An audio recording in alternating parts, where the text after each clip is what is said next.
I want to move on to the Loris Karius situation, where it has emerged that Karius has suffered a concussion in that incident with Sergio Ramos in the Champions League final. Fenway Sports Group flew him over to Massachusetts and had him analysed by the top concussion doctors there, who obviously would be working, I think, with the New England Patriots. And they've released this statement. What's the purpose of the statement, do you think, and what will the longer and medium term impact on the sport itself be? Let's talk about why they've done this. Yeah, well, that is football in general has basically turned its back on concussion for probably too long now. It has. It's the old adage, he's grand, you're fine, get on with it. You know, lads have taken an elbow, taken a knock to the head.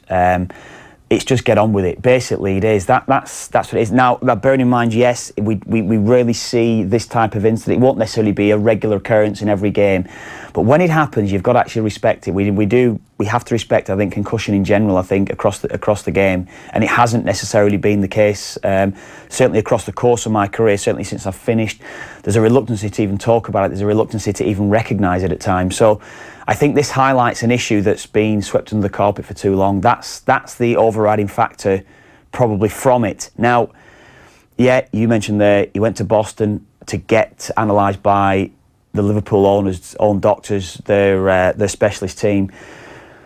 The cynic within me would say the only way he would actually recover as a Liverpool player if this sort of statement was released on his behalf because of the way that it actually happened in the game, because of the disastrous final that he's had.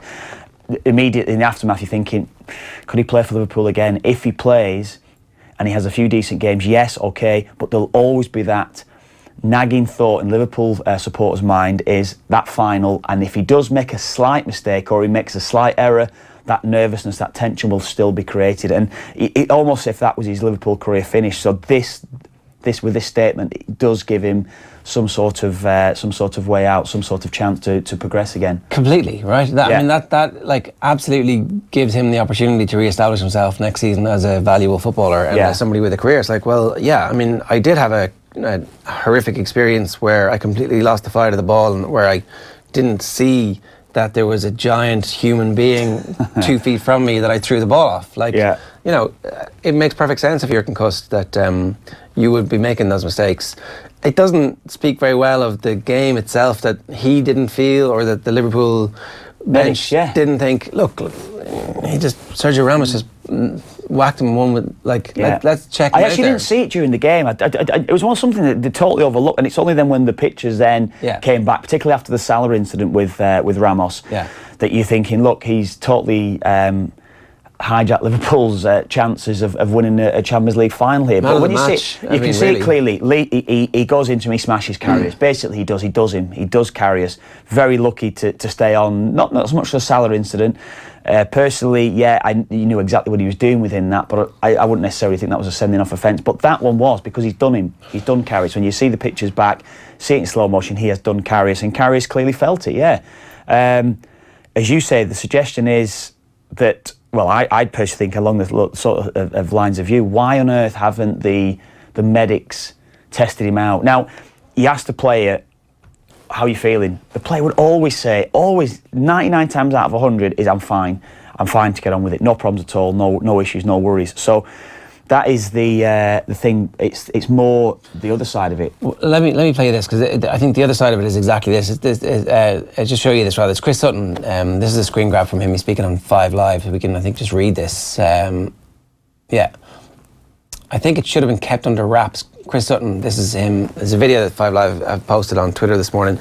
And Chris Sutton is a really interesting pundit, but he's basically making the case that there's no reason for this information to become public. And then David Priest, the goalkeeper, who we had on the show last week, says, not sure why it shouldn't be known if Karius is a genuine concussion. This only emphasises and continues the culture of covering up concussion at the risk of long-term damage.